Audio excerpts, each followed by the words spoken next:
The CBS Radio Mystery Theater presents...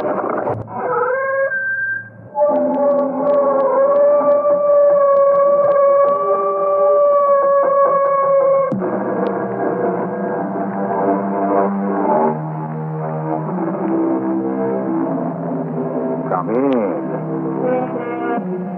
Welcome. I'm E.G. Marshall. I'm coming to the point right away. Diogenes Incorporated, today's case file, is a mystery story.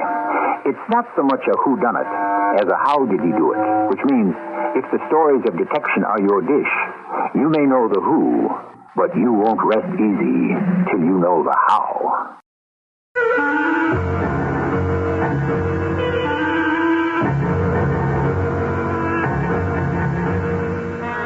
Our mystery drama, Diogenes Incorporated, based on a tale by Jacques Futrell, was written especially for the Mystery Theater by James Agate Jr. and stars Jack Grimes and Evie Juster. I shall return shortly with Act One.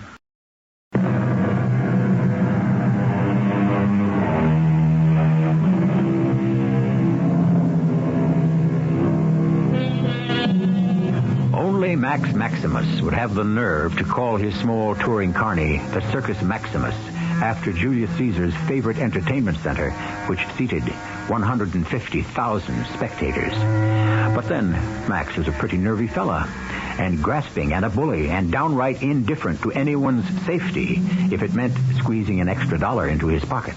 So it's not surprising that during a matinee performance under the big top, that this happened. Right this way, kids. All you little guys, that's right. Keep in line. Don't push. There's plenty of time. No danger. Everybody get out in plenty of time. Selma, what are you doing? Tearing down the burning canvas so the animal cages won't catch fire. Max, give me a hand. Help me. I'm on my hands and knees, thanking the Lord this was a children's matinee and only 50 kids were here. You wouldn't have to be praying if you'd fireproof the tent. Help me! Selma, stop what you're doing. You'll get hurt. Where am I going to get another strong woman? I don't know, Max. You better first get yourself another circus.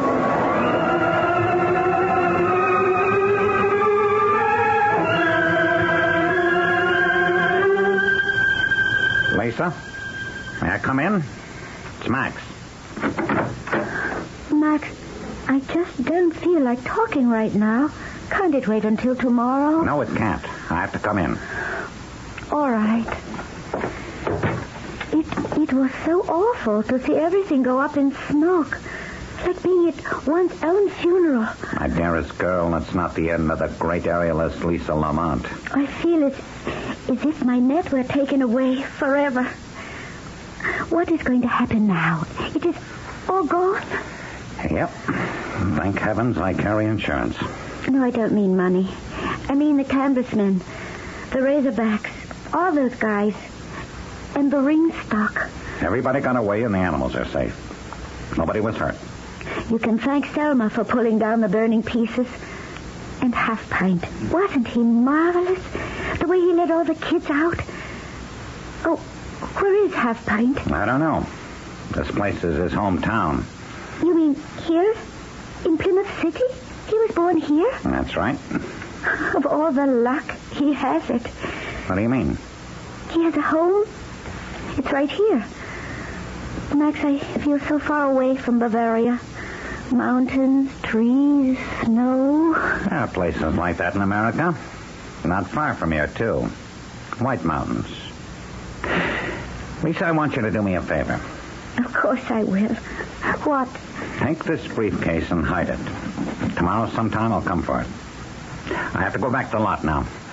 What happens then, tomorrow? I'll decide then. Now I must go and pay everybody off. It's the last getaway day for some time. But I'll put another big top together. Will you, Max? The next one's going to be bigger and better. Until I'm set, you'll get another job with the show. Oh, I don't know. They're not so easy to find these days. Don't you worry. I got a lot of money coming to me. Fire insurance. And I have a brand new big top and a new star. You, Lisa.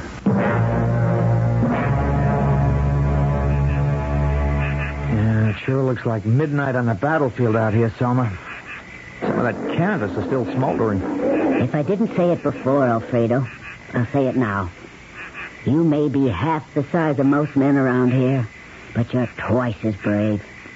I saw what you did this afternoon, making sure every child and his mama or grandma got safely out of the tent. You're throwing me a bouquet, Selma?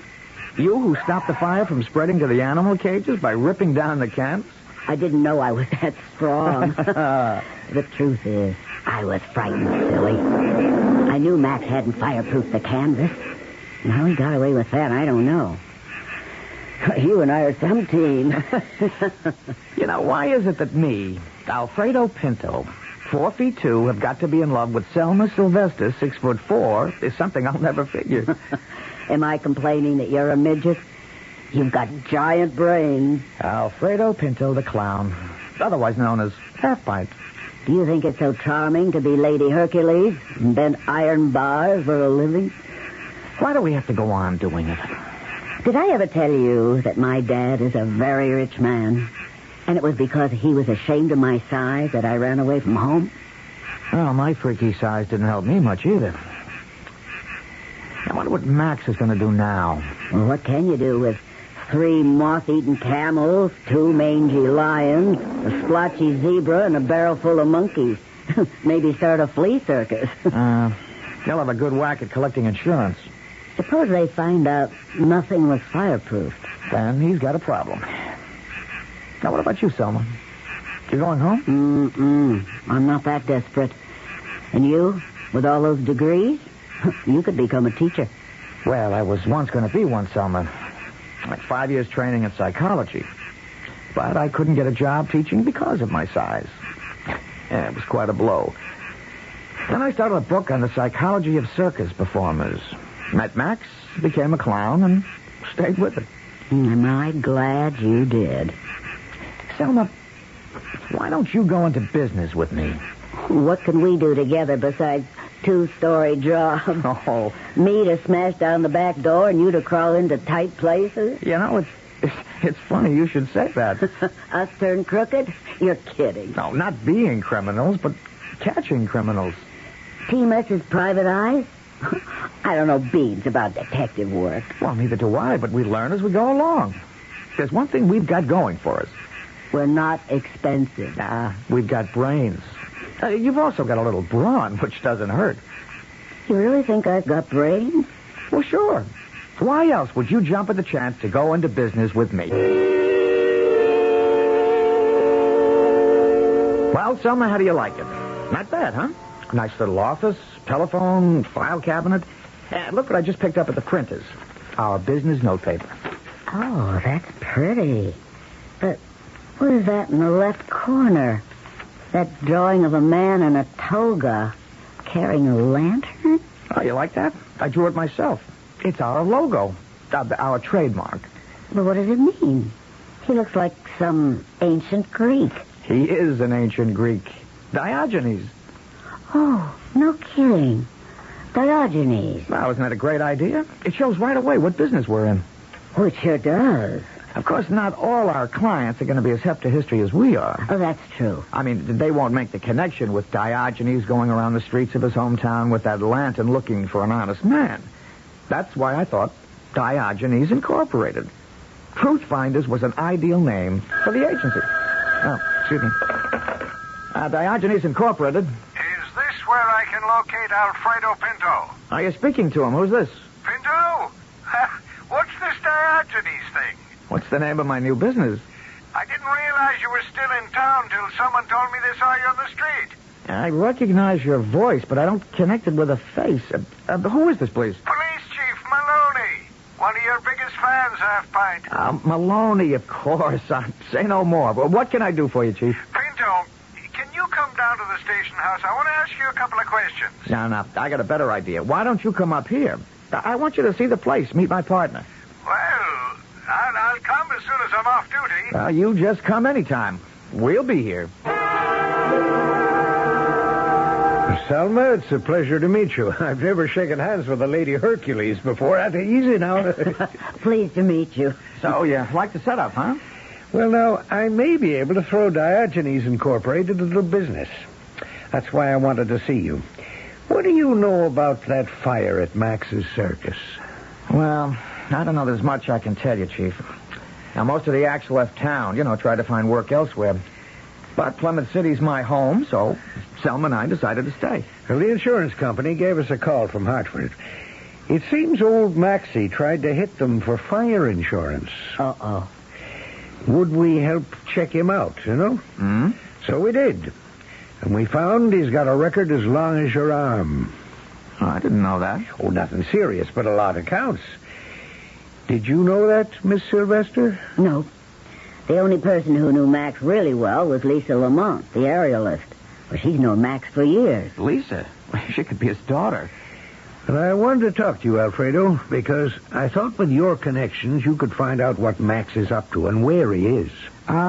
When he put in for his insurance claim, didn't he give them an address? No, he said he'd be in touch. See, there's more to this than a showman who skipped town. The entire week's box office receipts disappeared. Oh, did you check the White Wagon? That's the circus ticket office. There's nothing left of it. Well, the money could have burned with it. Now we found the safe. It was fireproof, but empty. Well, it was his, wasn't it? Well, the mayor's wife bought out 2 whole nights for the Ladies' Aid Society. They gave Max $1,000. And since there was no show, the mayor asked me to get the money back. But you said there was no money. Yeah, and no Max. So you can't ask me to help find him. If I do, Chief, I should say if we do, it's 20% of what we recover. Finder's fee. All right, it's a deal. There's another reason we want to catch up with Max. And what's that? We've got a witness who says he saw Max put a blowtorch to the side of the tent. Oh, I don't believe it. Max would never do that. We've got the blowtorch. Well, so what? That's how we give the old bulls a shave before the show. Makes them look pretty. What old bulls? The elephants. Chief, what Alfredo means is we use a blowtorch to singe the scraggly hairs under the elephant's trunks, to clean them up. Chief, I think you put 2 and 2 together and come up with the wrong answer. Well, you just find me Max Maximus. I'll see that 2 and 2 makes 4. Well, if that's the answer, it's the wrong answer. Max loved his circus. Could be, but I think he loved money more.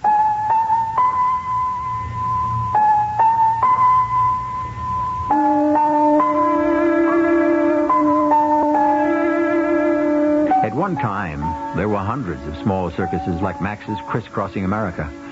Most of them were on the up and up. In fact, Max Maximus is about the first true trickster I've run across. Now it looks like Max is in on the run. Let's see how far he gets before I return to you with Act 2.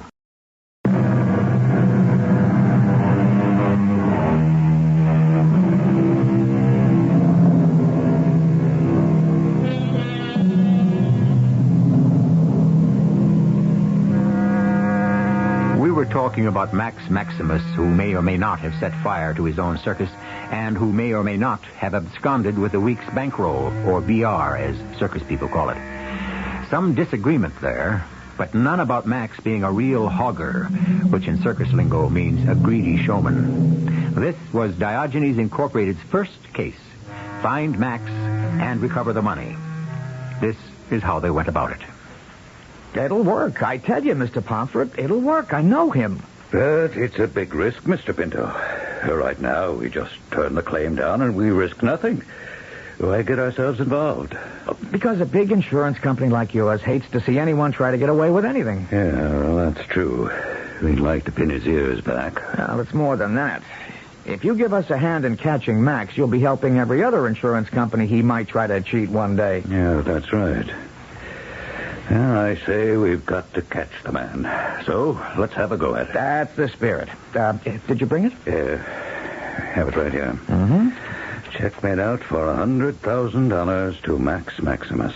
A check. That's the problem. I don't know if he'll accept a check. Well, he has to. His claim for $100,000 represents reimbursement for a total loss under its policy. No insurance company pays off in cash. Well, how is he going to cash it? You can go to his bank, I suppose. Wait till it clears. When it does, we nab him. Yeah, but Max is also wanted for absconding with a week's box office receipts before the fire. The police in Plymouth City are going to alert all the banks. Yeah, that's your problem. We've gone as far as okaying his claim, and we'll send him by registered mail the check for $100,000. And the moment he turns it into cash, we can turn around and have him stopped for fraud on the basis that he knew his tents were not fireproofed. Okay, send it to him. Here's the address of the hotel he's staying at till Wednesday. Mm-hmm. Now, mail the check today and leave the rest to Diogenes Incorporated. We'll give you 5 days' grace. Remember, Mr. Pinto, you are baiting that hook with our $100,000. If Maximus turns it into cash and skips the country... I know. It won't look so good on your record. On my record? Mr. Pinto, I'll be out of the insurance business forever.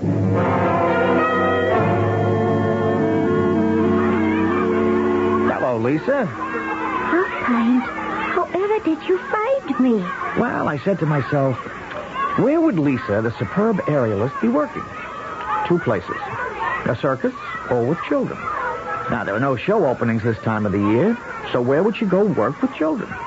The White Mountains, I said to myself. It looked more like home to her. But you find me here. Well, it's the only nursery school in 100 miles. I took a chance. Oh, you are a master detective, Half-Pint. Well, I hope so. I am so happy here. You cannot imagine. You don't miss the high wires? No. And Max? Why do you talk about him? Well, I thought you were interested in him. I know he was interested in you. I don't wish to think about him. Lisa, do you know we took a lot of money from the office safe the night of the fire? That he disappeared and never paid anyone off? I didn't know that. He may have even been responsible for the fire to collect the insurance. So whatever you know, you ought to tell me. Why you, Half-Pint? You're not with the police. Well, here's my card. My new business. Now read what it says. Diogenes Incorporated. We seek the truth for you. It's a detective agency. Selma is in it with me. Selma? Our Selma? Lady Hercules? The one and only. Now, we want to see the money gets back to the people who deserve it. Can you help us find the truth? I knew nothing about the fire, Half-Pint. But I did keep a briefcase for Max overnight, and it did have money in it. I saw it. Lisa, would you be willing to swear to that in the court if you had to? But I don't know that Max stole it. It wasn't his. It was the week's take. All I'm asking is that you tell the truth. There was money in the briefcase. A lot of it. I'll tell the truth, of course. That's all I'm asking. It'll be up to the prosecutor to make Max tell where he got it.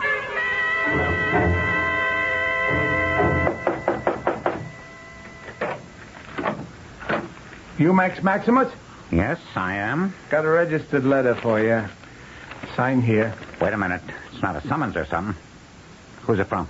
Some insurance company in Hartford. Oh, yes. I've been expecting that. Here, I've got a pen. Thank you, Mr. Maximus.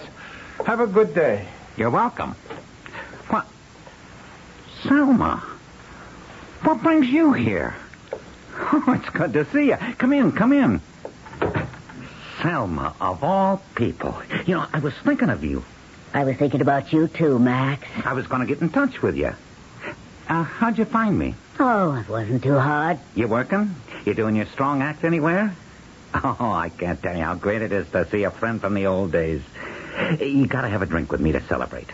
I'm only staying in this hotel till tomorrow. Hey, let me show you around.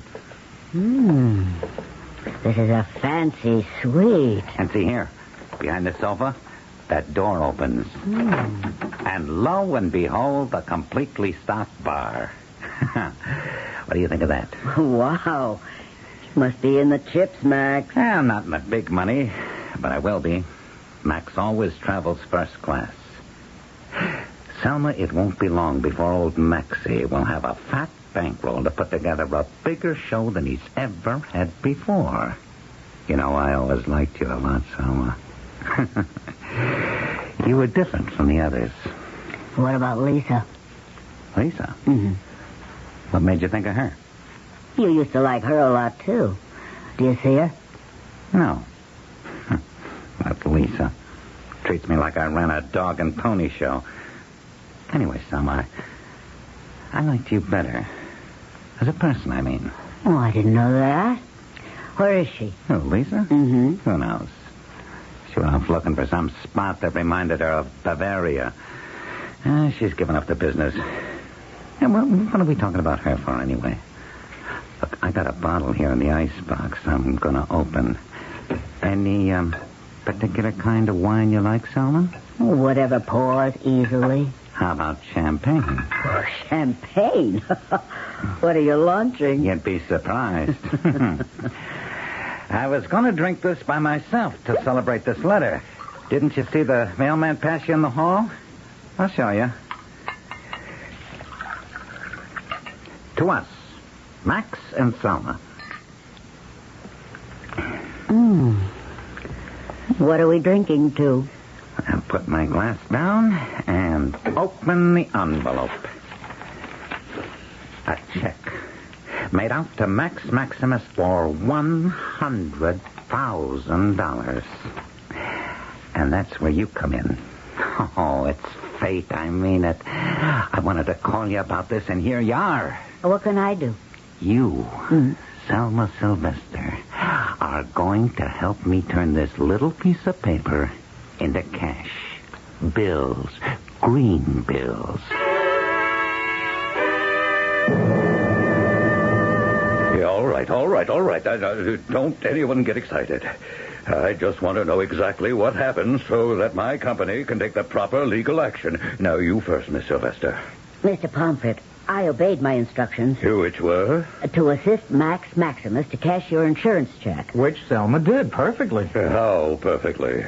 I arrived at Max's hotel the morning he got your check. I took him to my father's bank, told the vice president I wanted the check okayed. Father's the biggest stockholder in that bank, and the vice president has known me since I was a baby, so no problem. Max endorsed it, vice president countersigned it, and the check was cashed. All small bills. Nothing larger than a 50.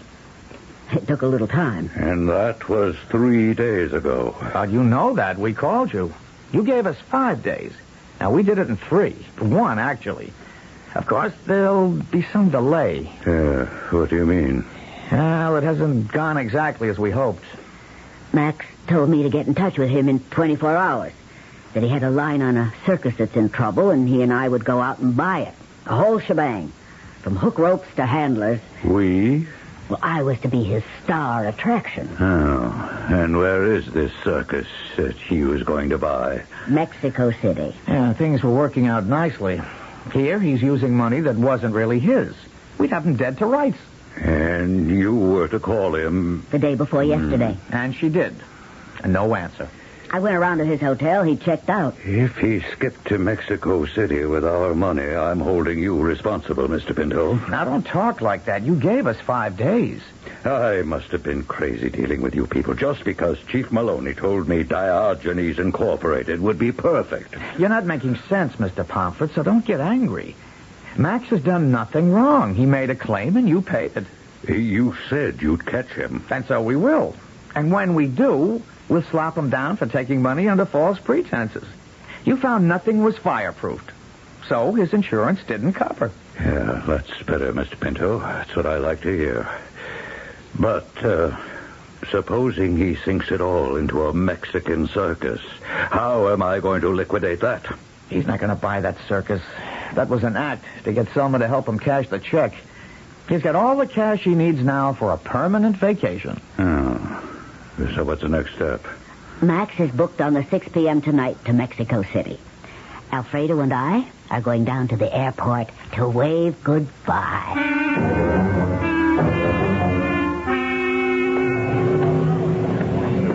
Hello, Max.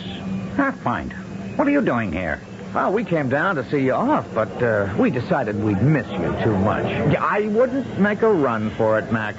That's a chief of police right behind you.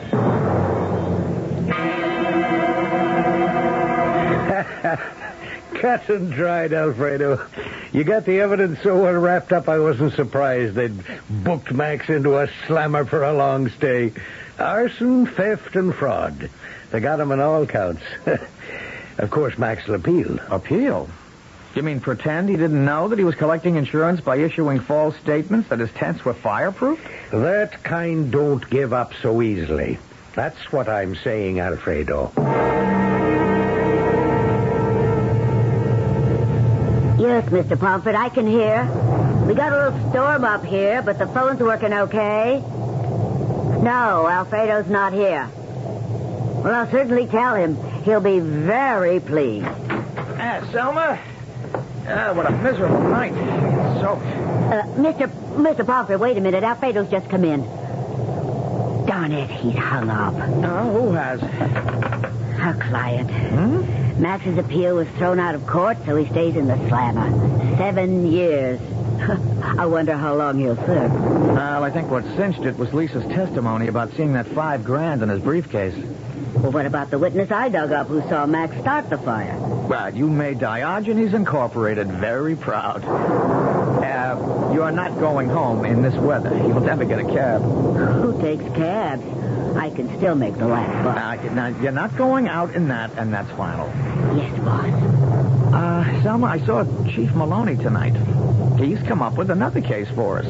Some sure thing men are muscling in the church bingo games.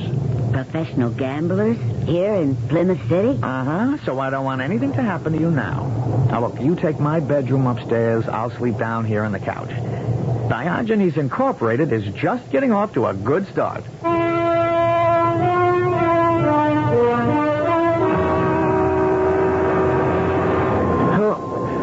Who's there? Who is it? Who are you? What are you doing in here? Where are you? Oh, no. Alfredo, what is it? What's the matter down there? Alfredo, I'm coming. Are you all right? Oh, where's the light switch? Alfredo, what is it? What happened?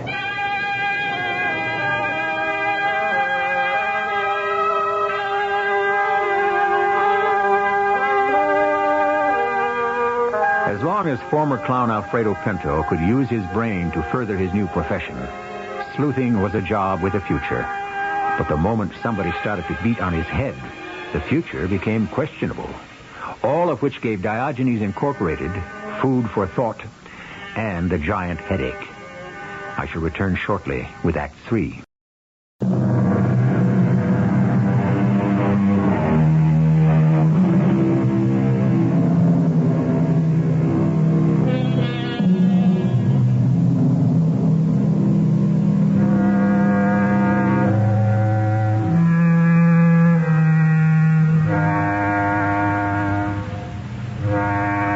Persons in the world you'd expect to partner in a detective agency would be an ex-clown and an ex-strong woman. Yet, that's exactly what the Lady Hercules and Half Pint have done. Their first case against crooked Max Maximus, they thought, was behind them, with Max safely in jail. Or was he? How do you feel now, Alfredo? Oh, okay. Glad I've got a hard head. Oh, I gotta make a phone call. It's 4 in the morning. Yeah. You're sure you're all right? Oh, I'm glad I was around. Yeah, information? Yes, please. I want the number of the warden's office at the state penitentiary. Oh, I wish you'd lie down. I can call the cops about that burglar. He was no burglar, Selma. Yes, operator. 555-7272. Thank you. Why are you calling the warden? Call Chief Maloney. He's the one. No, just be patient, Selma, and listen, okay? Okay. Hello, Warden. I'm sorry to disturb you at this ungodly hour. This is Alfredo Pinto of Diogenes Incorporated. No, sir, you don't know me, but we did investigative work on the Max Maximus case. Yes, sir. Can you tell me if Max Maximus is in a cell? Yes, now. I mean, right now. Max Maximus. You've had him at state pen for about 90 days. Are you sure? Yeah, tonight? Well, what time? Well, if you say so. I'm sorry I got you out of bed, Warden. Would you mind telling me what that was all about? Well, I don't know how he did it, but he's done it. The warden says Max is in his cell and was checked in by the guards at midnight and at 3 a.m. Of course he is. He's got 7 years to go. Selma, he is not. Max has somehow escaped. I know it. What do you mean you know it? Max was in this house tonight. I know that man so well that one whiff is enough. He's the one who tried to kill me, and he would have, too, but in the dark, I rolled out of his way. Now, tomorrow morning, I'm getting Chief Maloney to introduce me a little more formally to the warden.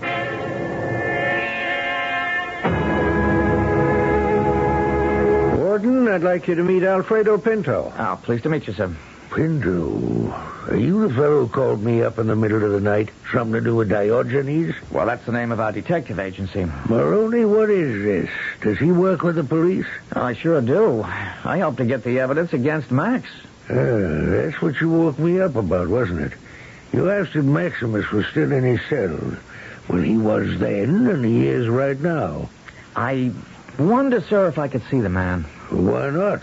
If my word's not good enough for you. No, that's got nothing to do with it. Just a few things I'd like to ask the prisoner myself. One question, Warden. In the 3 months that Max has been here, has he had any visitors? Let me check my book. Yes, I see that a lady called Lisa Lamont has... she's been a regular visitor. I don't know what you're after, Mr. Pinto, but I can tell you this. If all our prisoners were as cooperative and quiet as Mr. Maximus, we wouldn't need high walls and guards and dogs.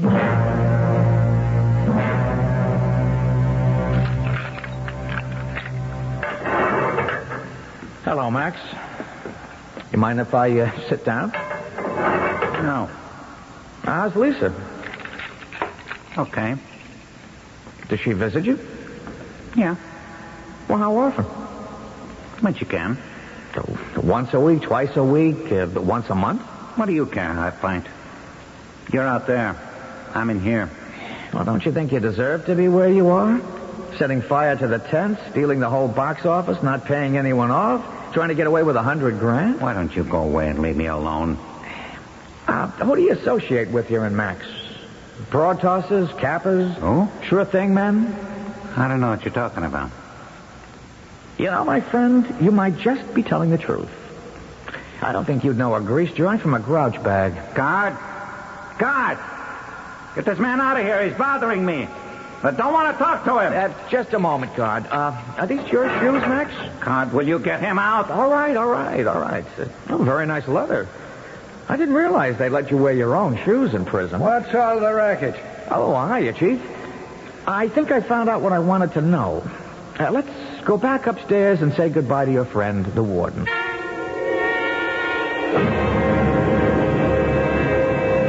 Warden, I just stopped by to thank you. Well, are you satisfied that Maximus is still behind bars? You were saying before, Warden, that Max was a model prisoner? A big improvement since he first came, yes. It could have been that lady who came to see him. I don't know. Calmed him down. When he first came here, he was a real unpleasant customer. He swore his head off at everybody, the guards, me in particular. And you noticed an improvement as soon as he had a regular lady visitor? Almost immediately. He didn't swear at me when I passed his cell. I thought that was unusual. Well, anything else unusual you've observed lately? Well, I don't know if it is to you, but it sure is to me. After lights out, I make the rounds of the cell blocks. Every night I'd walk along Block 4 and past cell 97. I'd see Max on his knees, praying. Well, that doesn't sound like the Max I know. Warden, I don't know who it is you've got in cell 97, but the Max I know and worked for, that man hasn't been in your penitentiary for weeks. Good night, sir. No question, Selma. It's not Max up at the state pen. But you say he looks just like him and talks just like him? Almost, but not quite. Something's off. He doesn't think like Max, not the Max we've been on the road with. When I asked him if he ran around with Kappas and sure thing men, he said he didn't know what I was talking about. Well, what does that prove? Why should he tell you if he hangs out with gamblers in prison? Alfredo, why in the world would a man who has every reason to hate your guts, a man who you helped put behind bars for 7 years, level with you or even answer you. Somewhere there's a key to this. Lisa Lamont. I found her once before. I can do it again. You think she'll speak to you? Yeah, that's what doesn't make sense. She gives evidence at the trial against Max and then goes visiting him in prison. Unless the man she's visiting is not Max. Okay, for the sake of argument, they've got somebody else behind bars. Now, why would anybody in their right mind change places with a man doing 7 years? And a man who actually talks and looks like Max? Now, where would he come from? Why? Well, that, Selma, is something I haven't figured out yet.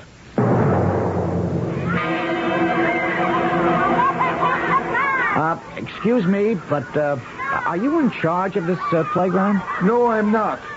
I'm the custodian of the buildings, so they asked me to keep an eye open so the children don't get into any trouble. Well, didn't you used to have a young woman in charge of the playground, Lisa Lamont?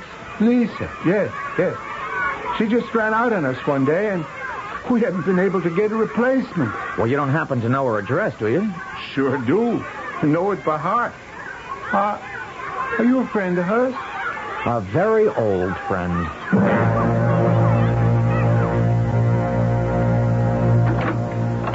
Hello, Lisa.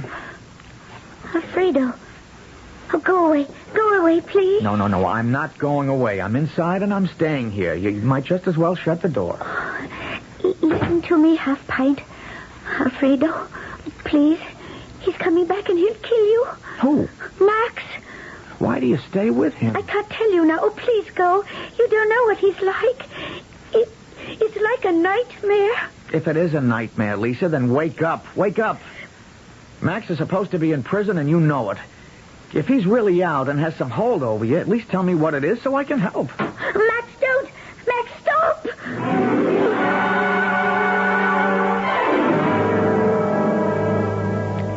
Are you all right? Well, this is the only disadvantage of being a midget. I am supposed to lock you up, but I can't. Max has gone crazy. Well, he must be. All he's got on his record now is theft, fraud, arson, and prison escape. Why does he want to add murder? He doesn't know what he's doing. He wants revenge on you and Selma, and he'll stop at nothing. Where did he go now? To get a trunk? How did you know? Well, it figures. He wouldn't even have to cut me up.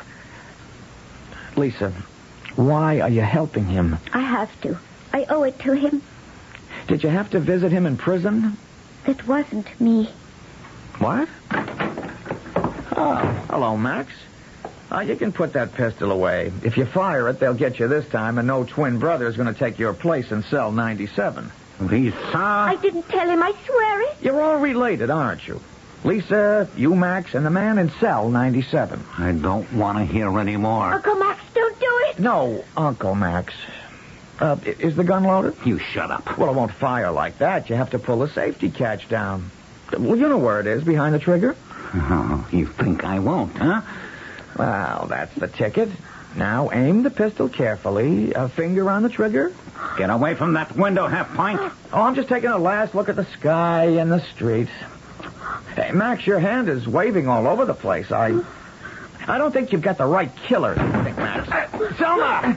Let go of me! Drop that gun. Selma, you're breaking my neck!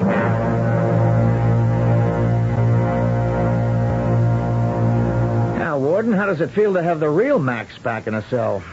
Oh, have you released that man in cell 97? He's on his way here now. Come in. Oh, thanks, Jim. Well, whoever you are, what were you doing in cell 97? I'm Max's brother, Paul. I'm a minister. Max asked me to take his place here for a few weeks, and, well, I couldn't refuse him. So, to set it up, you'd visit him each week dressed as a woman. You wore a wig. You signed in as Lisa Lamont. And one day, you were permitted into a cell. You changed places, and Max walked out in your costume. I couldn't refuse him.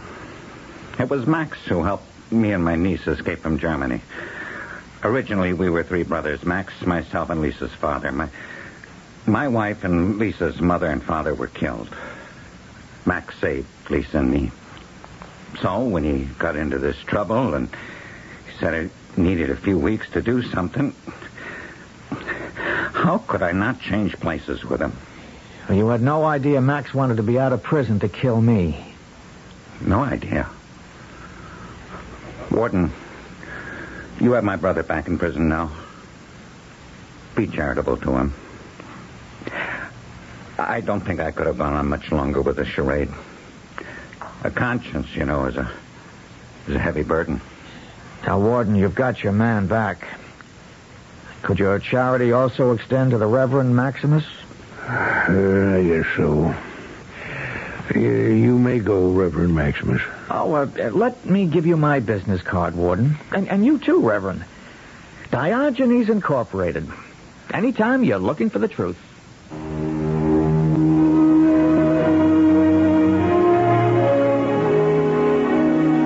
If you're ever in the neighborhood of Plymouth City and have a problem to solve, drop in at Diogenes Incorporated and give my regards to Alfredo Pinto, the half-pint ex-clown, and to Selma, the ex-Lady Hercules. Who knows? I, too, may need their services someday. I'll return shortly.